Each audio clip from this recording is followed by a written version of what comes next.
I was walking down the shady part of New York City. Roy was attending New York Fashion Week. Yeah, and he was struck with an idea. My name's Devon Turnbull. I'm an audio enthusiast. I have an art practice and audio equipment manufacturing business called OJAS. Hi, I'm Roy Delgado, and I'm a speaker guy for Klipsch. Speaker guy is a great title. People ask me what I do, and so officially, I'm principal engineer. I have a long-standing practice of building all kinds of audio equipment, best known for building speakers.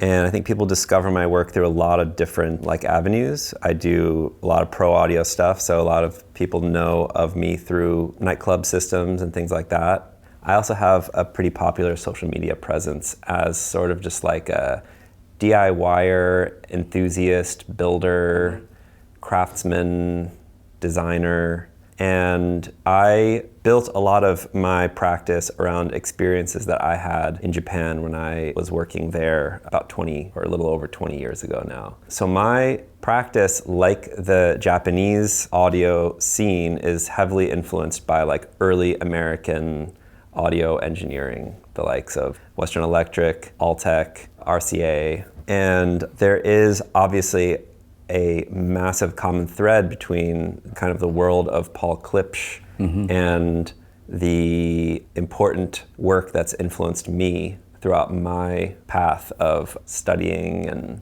appropriating and trying to put my own spin on things that have been proven for decades.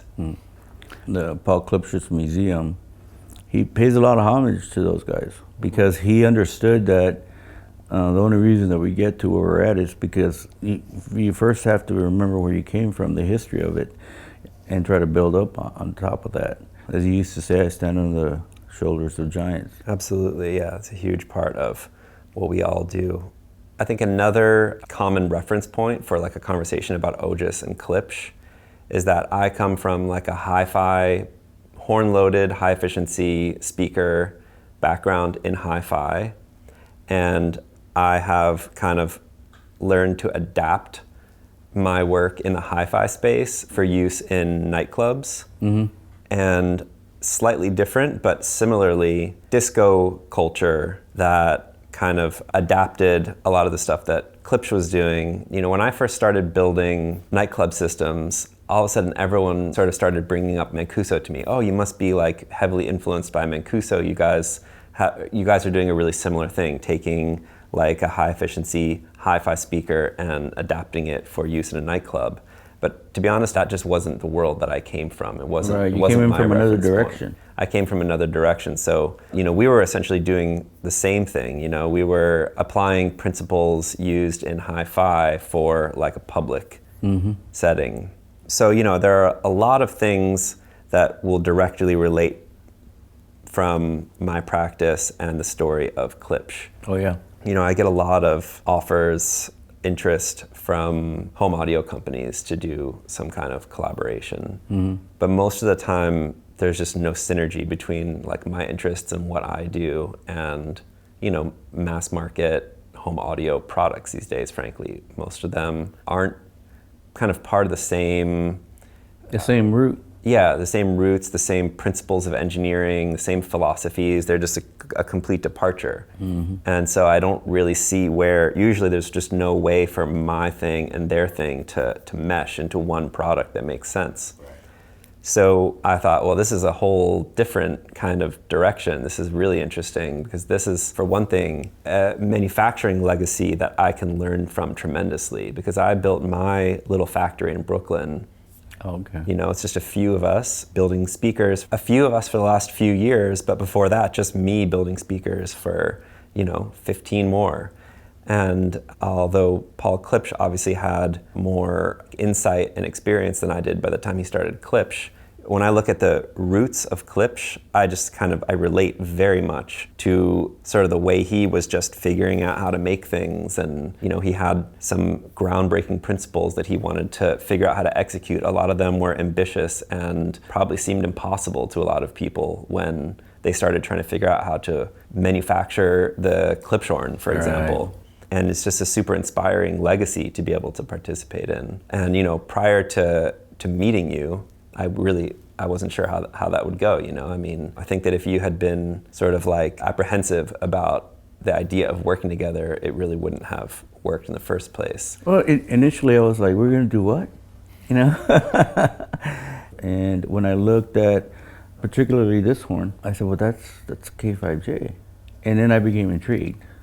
And I started talking to Hunter, who's a historian at the museum. And he goes, oh yeah, Paul did this horn. There were other companies that did different flavor rates, basically following a biradial design.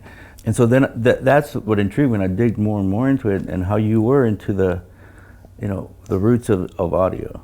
And I knew that Paul, how much he loved the roots of audio, and how he pays tribute to it, making sure people don't forget, I think another thing that is hopefully part of like the key to the success of this collaboration is that by bringing in some outside perspective and access to a market that's maybe a little bit different than the built-in Klipsch market, we're able to do things that maybe just don't make sense to Klipsch, but are exciting, like using a horn that is manufactured through, kind of old world manufacturing techniques, where like I'm sort of saying we can accept a certain level of like imperfection in their finished quality because they're gonna sound great, but the horn is probably a little bit also more expensive than what would be acceptable in a typical Klipsch build.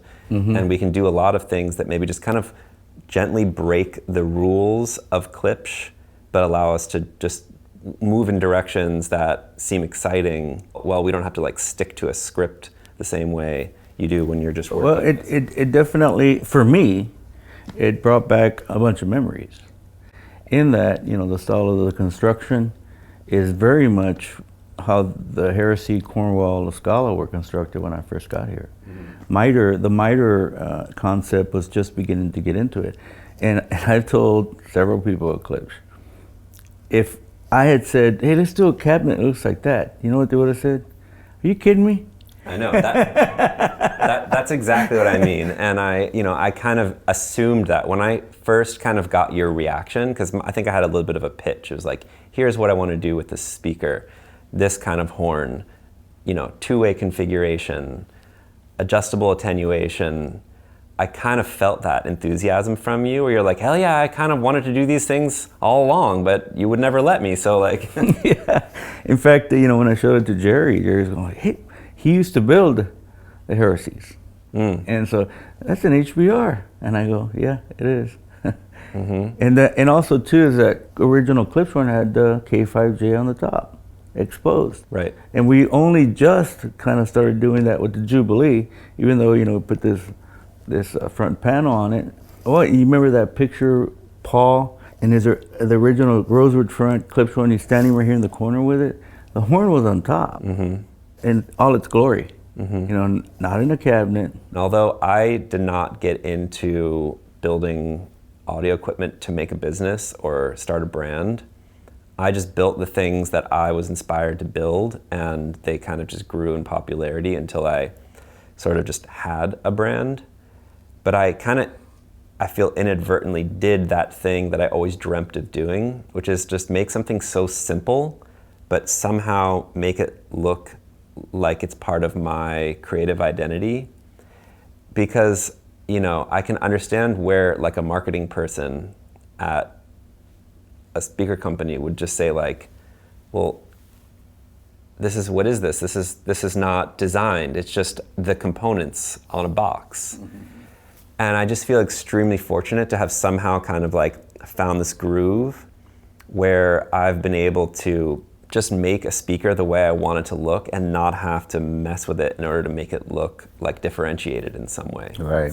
Well, we had the capability here, when I saw the boxes and we started working on the drawings and stuff, and then you and I started collaborating on, the tuning. It's going to be on a stand and making sure that we get, the sound signature. That I always tell people, you kind of have to have an idea of where it's going to be in order to make it as efficiently sound good as possible. So it's going to be on a stand. We went through, several iterations and stuff. Yeah, and the sandcast horn. And I had to explain to people, sandcast, that's the process of the horn. We used to get sandcast 18-inch baskets, and they had imperfections in it because of the process. I said, so there's that's a given. I mean, but as long as it's within dimensions, making sure everything's going to work okay, then it's fine, because that's you. It's one of those things that you go into it knowing what you're going to get.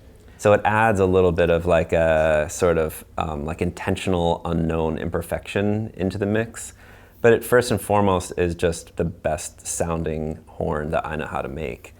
And also the finish quality is extremely high. If you look at early Altec horns, Altec sandcast horns, the finish quality is much, much rougher than these. Again, you don't know where you're going if you don't know where you've been, right? And so I got to play with a lot of those. And then getting back into the K5J, because it kind of became a horn that worked really well, and people started to kind of copy that biradial design. And it even led to the concept of developing constant directivity horns. So that K5J even has its own little roots that are going down. And so to me, the K5J has always been where I would consider starting the pure exponential horns, before that, pure hyperbolics, the pure conicals. You have to go through those in order to understand how you end up to where you want to end up. Yeah, well, I think I sort of started with like my main Klipsch reference is the Heresy. It's sort of early on something that I experimented with a bunch, and has always for 20 years been people who want to get into like low power tube amps and high efficiency speakers, but don't have a huge budget. I've always said, get a pair of vintage Heresies. This is an incredible value speaker, and like that will get you addicted. Yeah, that'll get you there. That'll get you to where you need to be to start your journey. Heresies are something that I've been around forever and experimented with a bit. So that was my first thought, was like, well, I'd probably start with the Heresy. It's the Klipsch product that I reference the most. I said, why don't you guys send me a pair of Heresies, and I'll just start to sort of deconstruct them, take them apart, and think about like what I would change about this speaker to make it the OJAS version, my perspective on what a Heresy could be. I think that when people look at this speaker, they won't even think of a Heresy, because it's quite different at this point. So I started by literally just taking the Heresy apart, looking at the cabinet, looking at the port, looking at the drivers. I built a prototype cabinet. I just kind of screwed the rear port from the Heresy into the front of it in a similar position of this port. I had a 3D printed version of this driver in my studio already, I'd been developing it. So I just bolted that onto the top of it. I had to use a screw-on adapter for the 1-inch 2-bolt pattern. Oh yeah. I put the compression driver from the Heresy on an adapter, and then I was like, well, what do I do with this tweeter? Because on a package as small as this, I just don't generally need a tweeter, and I don't have like a default place. The original Klipsch horn was a two-way. And for its time was meeting the frequency response of the media. When LP started getting more top end, and Paul realized he had to get a tweeter and put it in there, so he turned it, and it used to literally just be mounted on one of these veins, on one of the vanes. Right. Which is a cool way to do it. And so it had to convert, but the technology of a compression driver to cover that wider bandwidth was not available at that time. Exactly. So kind of just knowing that, I said, I bet you if I just take the low pass out of this crossover and run this all the way up, it'll sound great. So I did that, and I thought, let's see what they think about this idea. And I guess the immediate response that I got back was, Roy thinks this is a great idea. Or maybe you were even on that email and you were like, yeah, absolutely, I think this would sound great as a two-way. Yeah, and that's what I mentioned. We have some compression drivers that could be good candidates for this. And ultimately, what even from Paul's perspective, why he even came up with the Jubilee was supposed to be the K-horn too. He wanted to return it back to a two-way. And Paul says that passive networks are a necessary evil, and or used to say. And so he said, you know, the less ways, the better. And now sometimes it's required, you know. But it's absolutely the Achilles heel of a speaker design is the crossover. It's a crossover.